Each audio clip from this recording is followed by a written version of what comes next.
Hi guys, and welcome back to another edition of Too Many Cooks. I almost forgot the name of the show for a second then, with Marie Oser, who I'm delighted to join us. She's a real expert in her area. And yeah, it's gonna be a lot of fun today. So welcome to the show. Thank you so much for having me. Thank you. It's honestly my privilege, and I hope the viewers and listeners get as much out of this as I'm sure I definitely will. I always start as is expected in like chronology and kind of trying to understand where the kind of fascination and expertise, where that kind of rule came from. And you, it seems from everything I've read about you, were a vegetarian super early in 1971 when you were a teenager, I imagine. Thank given, given that was just given some maths, given when you did college, I was like, you're probably a teenager, I guess. What was it like? What led you to become a vegetarian at a time, I imagine, when it wasn't really in vogue, shall we say? Well, when I was 12 years old, I grew up in an Italian household, the Italian background. And I was 12 years old before I realized that a meatball actually had another incarnation. It was a meatball. It was food. Your mother put it on the plate. You ate it. It was, you didn't think about it. And I was freaked out by that. But as you're living at home with your family, and they kind of force you into but it bothered me. It really bothered me. Years later, not a lot, but years later, I read a book called Diet for Small Planet. This is back in the 70s. Mm-hmm. And my late 60s, early 70s. Mm-hmm. And Diet for a Small Planet, Francis Moore Lapé, and it made sense to me. And I just went vegetarian. I had these things were bothering me. I've always been a gourmet cook. I've always loved playing with food. I went into the kitchen when I was 12 years old and started cooking for my family. Mm-hmm. So, but when I would handle, say, boneless chicken breasts, for instance, mm-hmm. I would always wear gloves because I didn't want to touch it. Right. That was while I was eating meat. I mean, that's when I was a meat eater, and so I always had in the back of my mind, on some level, it always bothered me. So that book, though, was the thing that really influenced me at that point, and I went vegetarian. So for 19 years, I was vegetarian, and I sort of hung on to cheese, I think, as most people do. It's addicting, and I, as again Italian, we put cheese on everything. So there I was at much later in my life, had a blood test for I was changing my insurance, and they put you through these. They give you a little blood test, and after 19 years as a vegetarian, my blood cholesterol was 240. I don't know if is that a good thing or a bad thing. No, it's not a good thing. Okay. It's not a good thing. It's not a good. I mean, they will tell you that it's borderline or whatever, but it's bad. Right. I was shocked. I was really shocked, and at that point, I just went vegan. That was in 1990. So I went vegan immediately, and as with so many people. I chose to go vegan because, well, my health, wow, that it was just a shock. And I realized cheese, I wasn't a big egg eater, but I love baking. So I would put eggs in that. I put cheese on everything. So I stopped that and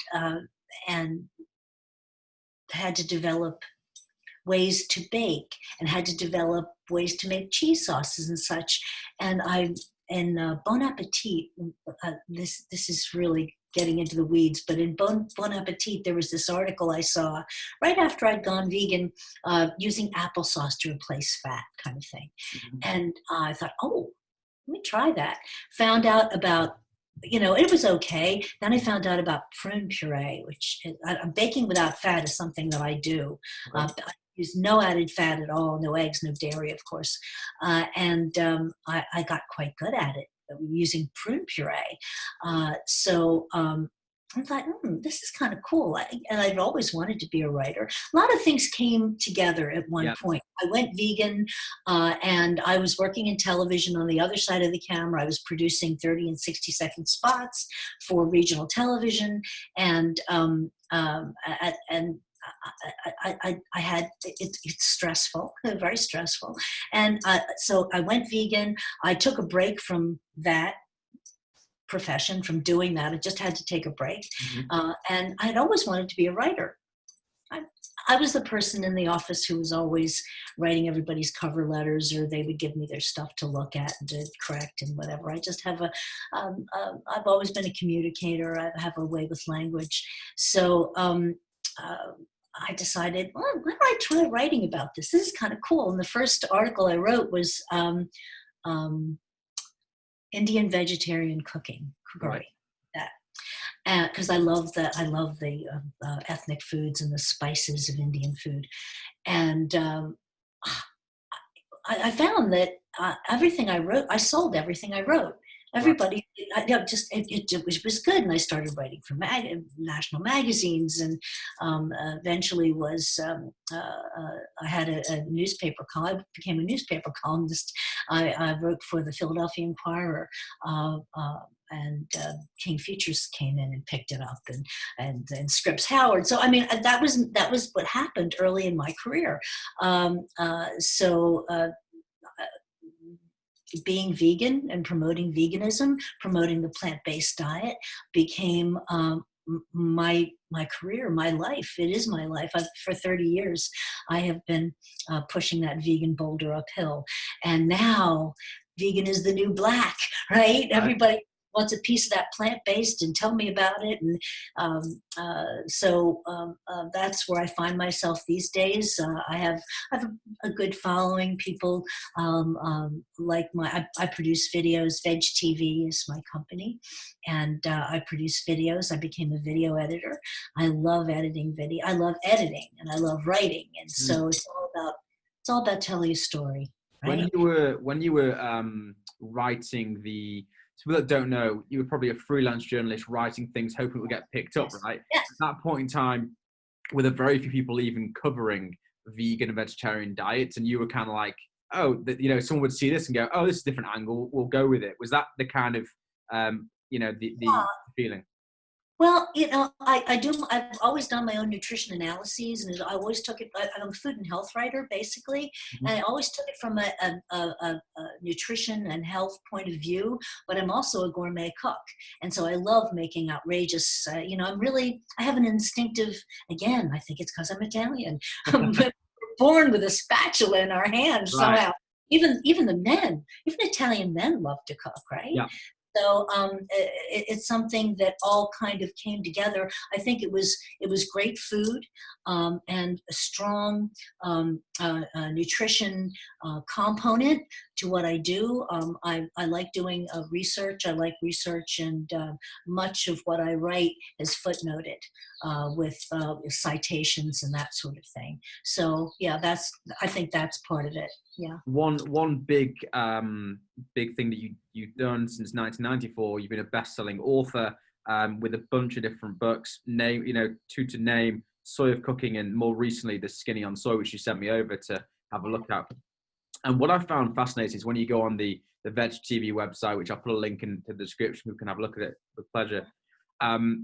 There's so many very well-renowned people, doctors and nutrition experts that kind of commend you on your work, and I think that speaks volumes of kind of the fact that you really look into what you're talking about and you speak from a position of authority. And that was the reason this whole channel was created, really, was because there's so much information out there, and we'll come on to soy in a second, for example, that is just utter garbage, and it's written by people who don't know what they're talking about, who've got a decent following, or they're controversial in whatever manner, and people are just lapping this thing up because it's good sound bites. But actually, it's really dangerous because people are then malnourished and eating the wrong foods, and it's just very, very chaotic out there. So it's a real pleasure, I said before, but to bring someone on that's super kind of known in the community. In terms of soy, so let's just from the basics, right? Because say someone doesn't know what it is. It's a bean, right? Like, how's it used? What's the deal with it? Yeah. Well, soy is very interesting. The soy, legumes are very high in protein. They're good for you. Beans and rice have always been a staple for centuries, for a staple, but traditionally, of course, for many ethnic groups, but particularly for vegetarians, beans and rice. Back to Francis Moore Lapay, who said, you have to do food combining. Not true.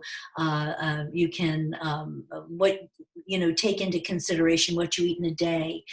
There's plenty of protein in plant foods, and in soy particularly. Soy is one of the few plant foods that has what is considered a complete protein. Because from the turn of the last century, the what was used as the what am I looking for? I'm looking for what has been used as the guideline. Let's use Yeah. that word. Yeah. As the guideline has been animal protein, and which is an animal protein has been developed. It has been associated with a necessary complete protein in order to build bones, not bones, Yeah. to build Muscle and all the rest of it. thank you, muscles and organs and such. But the fact is that proteins in your body will build and will work together and form. But soy does contain all of the 9 essential, what are considered the essential amino acids. So it is a great replacement for people who are used to getting their protein component or from getting their nutrition even from animal products. Animal products are totally unnecessary. There are many reasons not to consume animal products, not the least of which it causes cancer and heart disease. It clogs the arteries, the saturated fat, the cholesterol. We don't need dietary cholesterol. Our livers will produce all of the cholesterol that your body needs. Yeah. So it's something that is. And so to get to the whole soy issue, there has been there has been a smear campaign, Yeah. that has been launched against soy. It's been a couple decades now, and I believe, and I do know for a fact that the animal products industry has been threatened by soy foods. Soy foods are, a threat to their bottom line. It's becoming even more obvious these days as dairies go out of business because soy. I always say that soy milk is the gateway drug to veganism because people who say they will never be vegan or never be vegetarian drink soy milk. They like it. It's actually quite tasty, and it doesn't have any of the horrible baggage that comes with drinking cow milk, which is very high in saturated fat, has cholesterol, and it contains the same amount of the same 8 grams of protein that you'll find in cow milk, complete protein, you'll find in soy. So there's been a cottage industry over the years bashing soy. I call them soy bashers. But I have a hashtag I use called winning with an exclamation point. And so, winning, people will over the years come to realize, and they have, they've been, I certainly understand that people can be confused, not just about soy, but about veganism, about the plant-based diet in general, because there's been such a concerted campaign. People don't realize also that a lot of what you see, the baby back ribs and all of the restaurants, and when you go vegan or you go plant-based, you begin to see how every commercial is either a restaurant selling meat products or a dairy selling milk or somebody with wearing leather, how much of what is produced in the economy comes from animals, and it's not necessary. So that's kind of been turned around now, I believe. I think that people are beginning to notice, beginning to see after all these years that people who have been crying out in the forest and in the wilderness, that they had something to say that was worth listening to. And in terms of soy, so there's a couple of things. So I'm lactose intolerant, right? So that was my gateway into this world. And most people listening, I kind of go on about it a bit, but I've lost a stone and feel much healthier I started in January of this year. The only meat that I have is on a Friday night. I'm Jewish. My mum makes chicken, and it's just easier, right? Yeah. Other than that, it's all pretty much vegan, near enough. And I found it not difficult at all. It's far easier now, I'm sure, than when you were growing up. Absolutely, and I'd recommend it, right?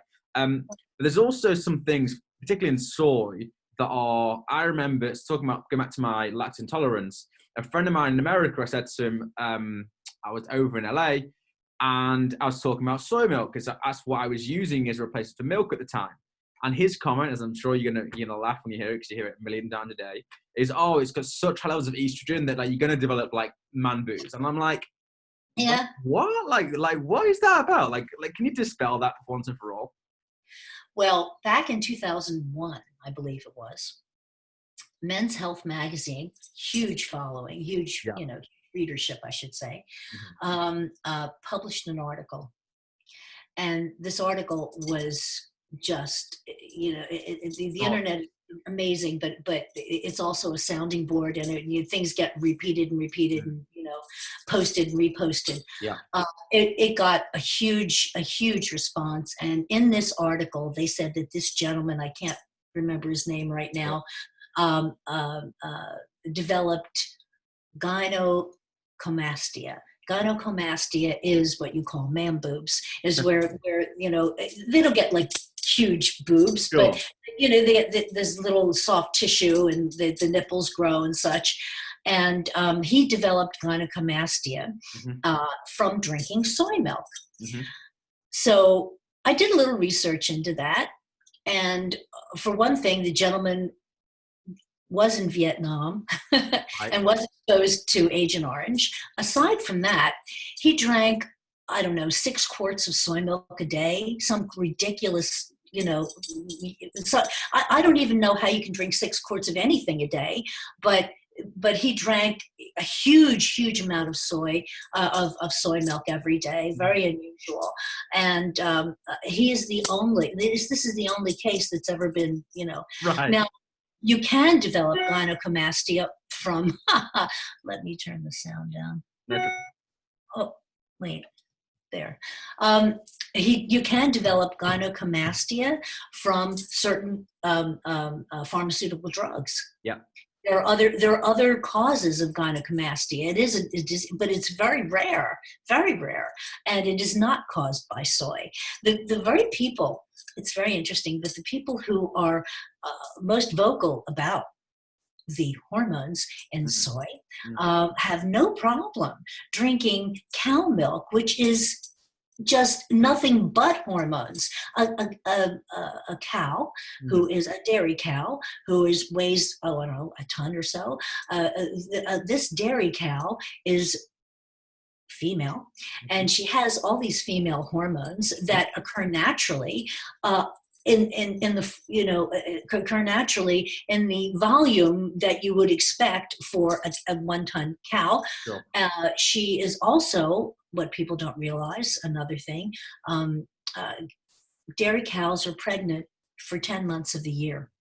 All right. They keep them pregnant because that's the only way you can get milk. Only lactating, you're lactating because you had a baby.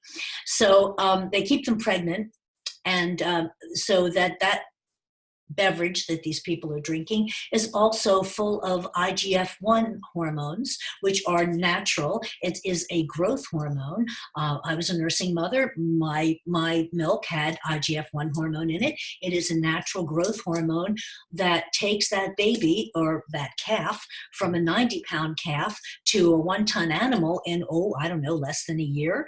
And then, there are other hormones that they put in there. There are antibiotics. They all have mastitis, hooked up to machines. So there's all these other.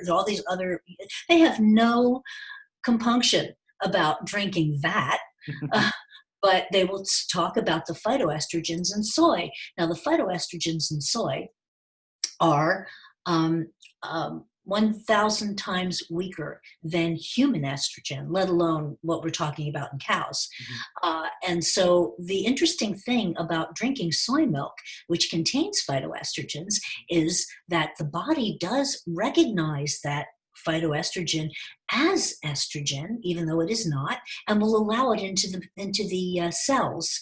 And what happens is it replaces the human estrogen in the cell. And what actually happens, it reduces the overall estrogen dramatically. So the exact opposite of what these people are saying is true. And I want to also address, too, your lactose intolerance. Lactose intolerance is a misnomer, because people who can drink cow milk and don't exhibit any outward effects are lactose persistent.